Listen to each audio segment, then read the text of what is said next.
John McMullen, 97.3, ESPN.com, FanRag Sports, NFL, their national columnist. And we got a lot to dive into today, John. Any clarification today? I know things were quiet on Thursday at the NovaCare complex, but are we definitive that any announcement from the Eagles on their starting left guard yet? No, they're not going to make it official until probably tomorrow when Doug speaks. But again, it was Chance Warmack at first team left guard in individual drills, which is the part we get to observe. So it's pretty evident he's the starter. He's going to be the guy on Sunday. And again, if you look at the way Isaac Seumalo has played, that's not a biggest surprise when you talk about production. The bigger surprise is that it's a young player they liked. So perhaps you thought he would have had a longer rope. But once you get in the regular season mode in this league, it's about winning football games. It's not about developing prospects. Which I don't know if you heard our conversation earlier or read Jeff Mosher, your colleague at FanRag Sports. He was pretty adamant that the Eagles are bailing on Seumalo here, that they are a draft and develop team.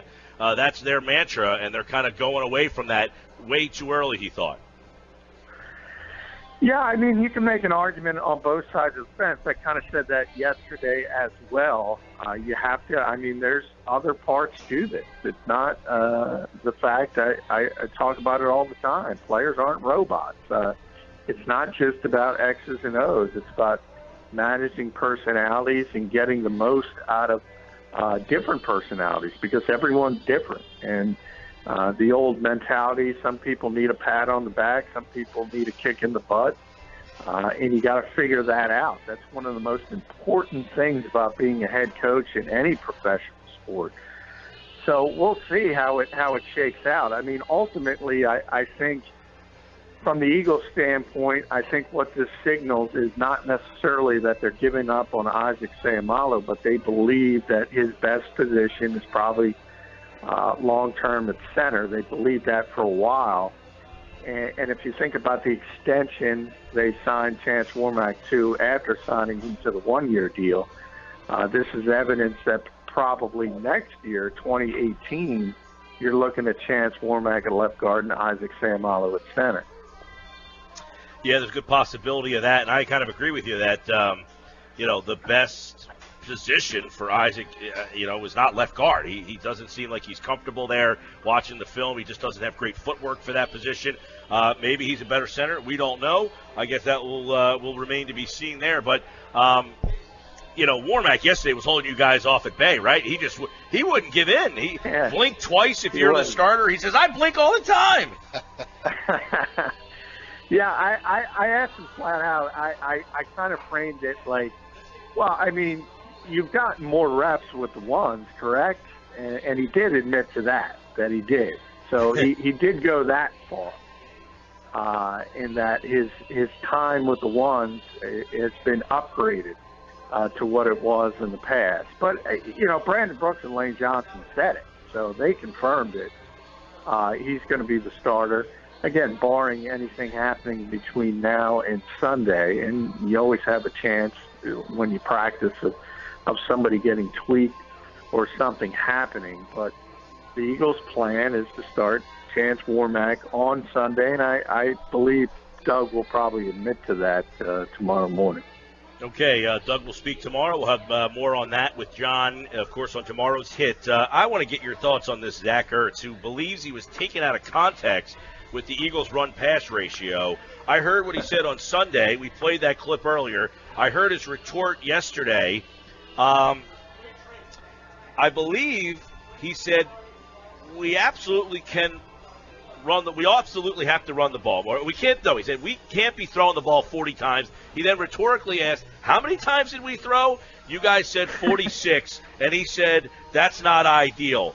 Today or yesterday, he seemed to say, I would never second-guess the coach. We were never in a point of the game where the opportunity arose to run the ball. That's why we had to throw the ball 17. He actually used the number 17 straight times. So did somebody get to Zach Ertz?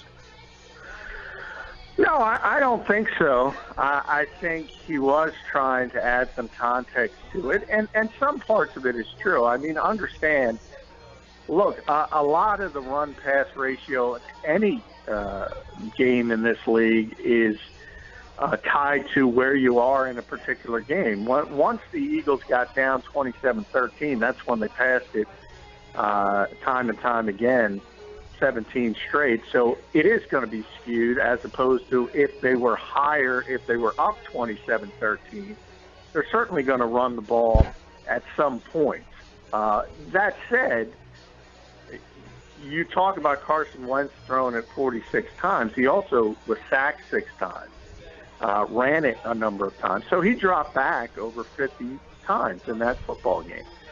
And the more time you put a quarterback, even a big, strong one like Carson Wentz, ultimately he's going to get hurt in this league. That's just the reality of it. And that's, I think, the bigger concern and what I tried to get out of Frank Reich earlier this week. And I framed it as it was similar to how you used Torrey Smith in week 1. It wasn't effective by throwing the ball deep to Torrey Smith, but if you do it, you open up other things. And in that case, it was the intermediate game to Zach Ertz. Same thing with the running game. Even if it isn't effective, you have to do it to keep the defense honest. And I think that's where the Eagles failed. I think in Zach's defense, I think people do get caught up in the raw numbers because a lot of times that relates to where you are in a particular game. And if you're down 2 touchdowns late, you're going to throw it a lot. John, before we leave the offense and switch over to the defense, I do want to ask you about LeGarrette Blount. I guess he said today that he and Doug are on the same page about what his role is with the team. Do we have any idea what that page reads or what that role is?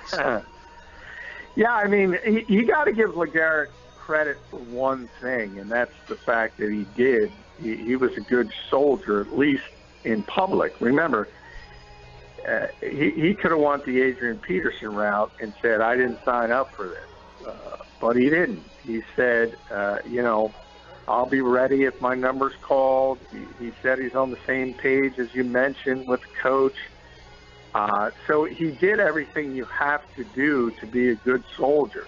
Now, from his standpoint, it would be very easy for him to say, look, I ran for 1,100 yards and 18 touchdowns for the Super Bowl champions last year, and you're telling me I'm only getting 6 touches, and my competition is Wendell Smallwood and Corey Clement, and even Darren Sproles, who's a heck of a player, but obviously he's considered a third down back.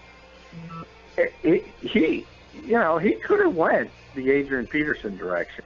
So I think it's a positive that he didn't. But I think you'll learn all you need to know about what this team thinks of LeGarrette Blount this week.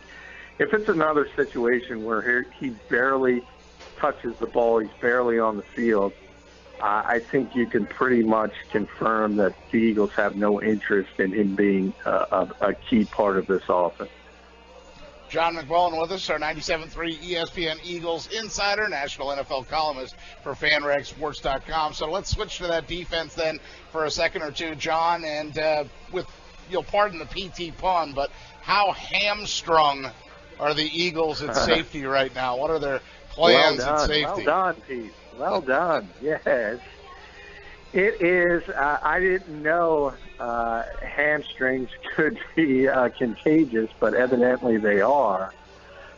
Because, look, Rodney McLeod and Jalen Watkins, I said early in the week, they're not playing on Sunday.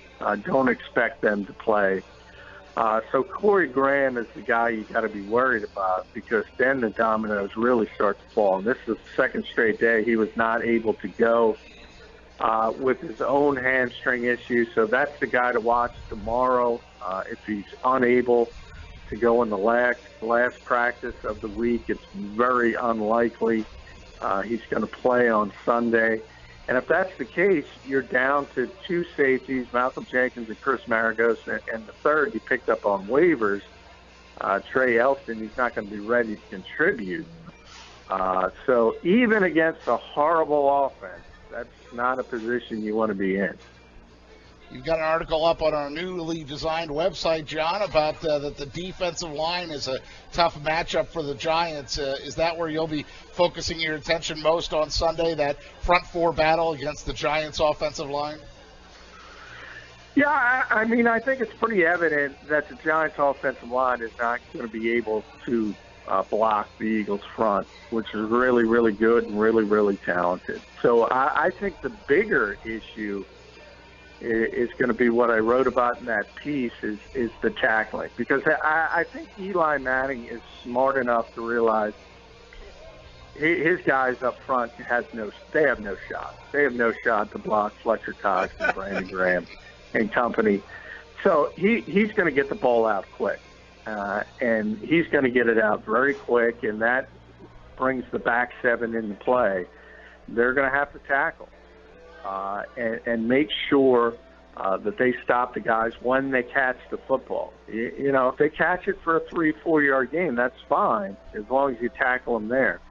If Odell Beckham, Brandon Marshall start breaking tackles and gaining first downs out of nothing, that's when the Eagles could get into some significant trouble, and that brings into the problems of safety that we just talked about, in that obviously, McLeod's not going to be there. Corey Graham's not going to be there.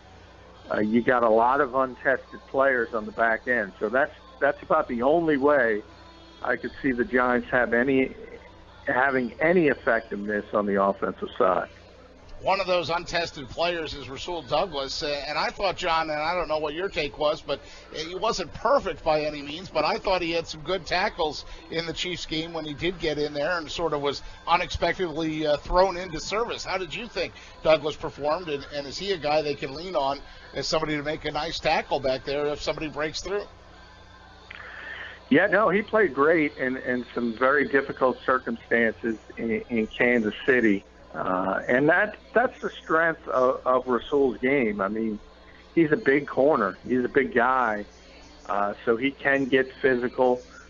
He can tackle, as he proved. His issues tend to be with the stopwatch and running with top-tier receivers. The good part of that is, again, I don't think you're going to be seeing Eli Manning taking 7-step drops and waiting for double moves, because if he does that, he's not going to continue this amazing consecutive game streak. So I think from that standpoint, it plays into the Eagles' hands, because, yeah, Rasul probably could get beaten deep, but Eli won't have time to let that develop. John McMullen, 97.3 ESPN.com, FanRag Sports, their national columnist, and we've got a couple of intriguing storylines headed into the weekend. I guess we can look at, real quick, the game tonight, Rams and 49ers. You'll hear that game on 97.3 ESPN. Is there actually anything interesting about this game tonight? Well, I mean, I think there's always certain interesting things about NFL games. I mean, one of the interesting things will probably be how many empty seats there are at the stadium. But, no, I mean, I think early on, I think Sean McVay has done a good job sort of already starting the reclamation process of Jared Goff. He looks like he's got a chance now to be an NFL quarterback who looked nothing like an NFL quarterback last season. So that's a positive for the Rams. From the 49ers standpoint, hey, if you ever wanted to, you know, when people tell you the NFL's a talent-driven league, look no further than Kyle Shanahan to prove that thesis, because, you know, he was the architect of one of the best offenses in NFL history last year. But you don't get to bring Matt Ryan and Julio Jones and Devontae Freeman along. And obviously the 49ers are struggling mightily offensively. And they got to get something going. And we'll see if they can. That's tonight, coming up tonight at 8 o'clock right here on 97.3 ESPN. I'm Mike, that's Pete. John McMullen, of course, at JF McMullen on Twitter. Follow him there for all his NFL news. And go to our website, newly designed, 973ESPN.com, for all of the latest on the Eagles. John, you the man. We'll talk to you tomorrow. Thank you, guys. Take care, John. John McMullen's appearance on the show brought to you by Geno's, the winemaker's choice for 50 years. Visit Gino Pinto on the White Horse Pike in Hamilton. Online at GinoPinto.com. Geno's, the winemaker's choice for 50 years.